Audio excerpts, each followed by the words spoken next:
Dans Path of Exile 2, il y a 3 choses que vous devez absolument acheter, que vous soyez au début, au milieu ou à la fin. Ça va vous sauver la vie et franchement, ça serait vous tirer une énorme balle dans le pied que de jouer sans. Je vais vous parler forcément des emplacements de coffres, dont vous avez probablement déjà entendu parler. Et si vous êtes comme moi, vous vous dites « Oui, mais c'est bon, je suis pas encore trop avancé dans le jeu, pour l'instant je peux faire sans ». Croyez-moi que non, vous ne pouvez pas faire sans. Et peut-être même que vous êtes déjà allé dans la boutique et vous êtes allé regarder les emplacements de coffres, donc les stash tabs en anglais, et vous vous êtes dit « Ouh là là, il y en a trop, je comprends pas à quoi ça sert », et vous êtes parti de la boutique, vous avez dit « Bon, je ferai ça plus tard ». Concrètement, il y a 3 emplacements de coffres qui sont hyper importants. Le premier, et franchement, dès le niveau 1, c'est une erreur de ne pas jouer avec, c'est le coffre des currency, des monnaies.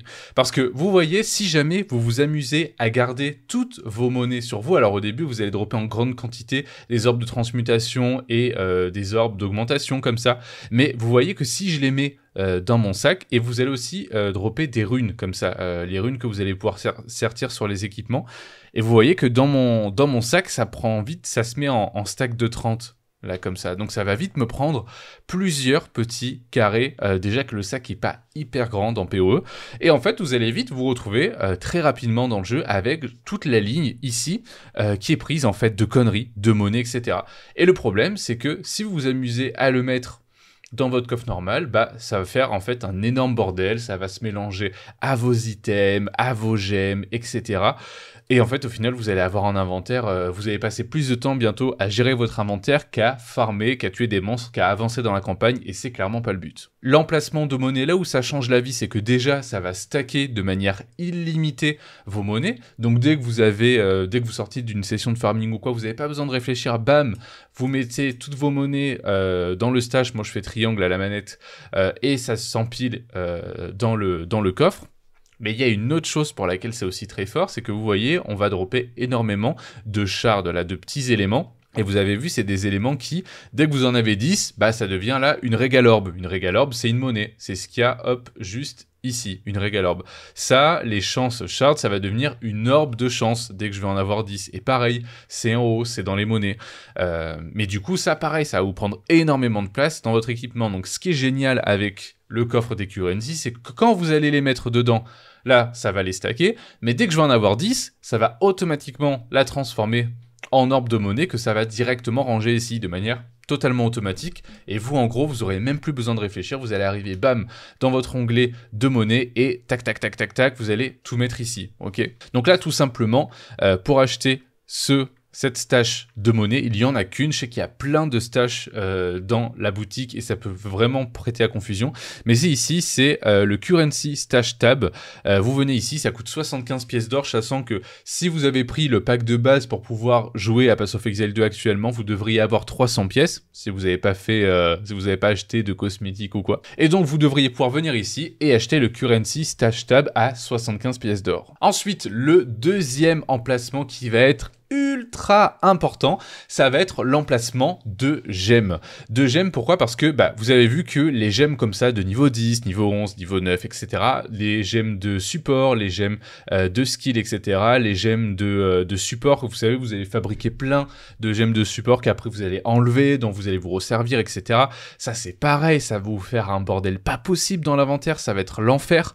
Et du coup, ce que vous allez vouloir faire, c'est les stocker dans votre coffre, et comme tout à l'heure, on va être confronté au même problème. Regardez, ici j'ai encore plein de skill gemmes que j'avais stocké au début quand j'avais pas encore mon coffre à currency de gemmes. Voilà, ici je les ai toutes prises. Et ici pareil, ça va vous créer des étages en fait de gemmes tout simplement. Et ça va ranger les gemmes de support niveau 2 avec les gemmes de support niveau 2. Ça va ranger les gemmes de skill niveau 1 entre elles, etc., etc. Et là c'est le même principe un peu que la stash de currency juste avant. Vous avez juste besoin de les mettre sans réfléchir et bam, ça va les ranger toutes seules.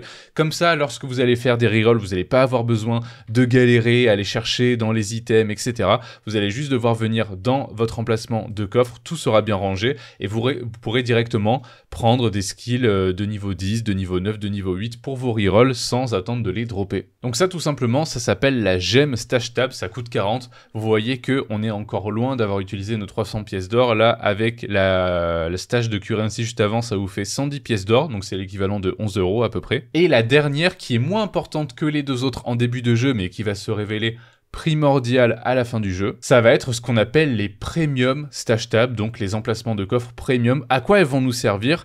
Ces emplacements, en fait, ils vont nous servir, ici on a du mal à le différencier avec un emplacement normal. En fait, c'est comme un emplacement normal, sauf que la différence, c'est que on va pouvoir vendre grâce à cet emplacement. Et je vais pas vous expliquer tout le principe de la vente, de l'économie dans Path of Exile 2, ça mériterait une vidéo dédiée. Mais en gros, l'idée, c'est que je vais pouvoir prendre un item, n'importe lequel, le mettre ici. Moi, je suis à la manette, donc pour accéder aux options de l'emplacement de coffre, je vais faire la flèche du droite plus R3. Je vais accéder du coup aux options ici. Et ce que vous allez devoir faire, c'est mettre ici, cocher public, ok.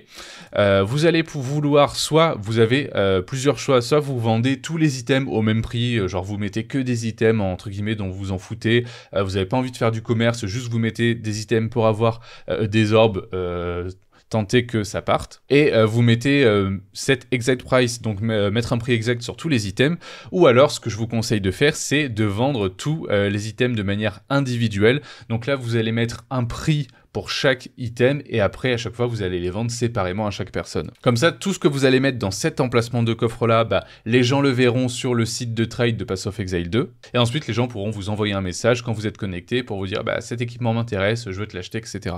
Alors celle-ci, si vous l'achetez en grand nombre, autant pour les précédents emplacements de coffre, on en avait besoin qu'une de chaque, mais là, celle-ci, on en aura besoin forcément de plusieurs, surtout arrivé en fin de jeu quand on va dropper énormément. Vous pouvez déjà en prendre qu'une seule à 40, ce qui vous fera au total 150 pièces d'or dépensées, donc soit la moitié de ce que vous êtes censé avoir. Moi, ce que j'ai fait, c'est qu'au moment où je les ai achetés, c'était les réductions, donc j'ai directement pris 6 premium stash tab. Au moins, comme ça, je me suis dit, je suis tranquille. Mais si jamais vous avez acheté d'autres emplacements de coffre normaux en plus, vous pouvez aussi choisir de les upgrade, donc faire évoluer un emplacement de coffre normal en premium pour pouvoir vendre dedans. Pour finir, il y a 2-3 emplacements de coffre qui sont pas hyper utiles au début du jeu, même au début de la fin du jeu, qui vont vous être utiles que plus tard. S'il vous reste des pièces, je vous recommande de les acheter. Moi, vu que j'ai acheté les 6 emplacements premium, ben, j'ai pas pu les prendre. Mais s'il vous reste des pièces d'or, je vous recommande de les prendre, ça sera fait. Ça sera la Delirium Stash Tab.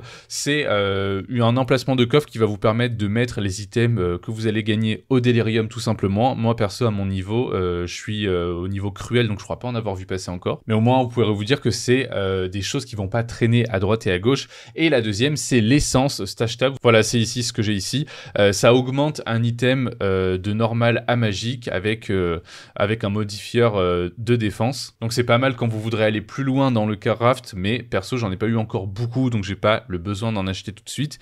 Mais si vous avez les pièces d'or, faites-le, au moins c'est fait. Petit détail qui a son importance, Path of Exile 2 est ce qu'on appelle cross-save. C'est-à-dire que si vous achetez l'Early Access sur votre PC et que vous achetez également l'Early Access sur votre PS5 par exemple, vous pourrez lier votre compte et jouer à la PS5 et à votre PC sur le même compte et reprendre votre partie là où vous l'avez laissé. Cependant, la seule chose qui n'est pas liée, ce sont vos emplacements de coffre. Tous les emplacements que vous achèterez sur votre PC ne seront pas liés sur votre PS5 et inversement. Ce qui fait que si jamais, admettons, j'ai acheté des emplacements de coffre sur PC, que je reprends ma partie sur PS5, qu'est-ce qui va se passer? Eh bien en fait, je vais toujours avoir mes emplacements de coffre quand je vais arriver dessus, sauf qu'il y aura un petit message et ça sera marqué Remove Only, donc c'est-à-dire que je pourrai uniquement enlever des items de mon coffre, mais pas en placer, ce qui est un petit peu contraignant. Mais donc, comme je vous l'ai dit juste avant, si jamais vous voulez jouer à Path of Exile 2 sur un autre support, bah actuellement vous allez être obligé d'acheter une clé pour l'Early Access à un minimum de 30 €.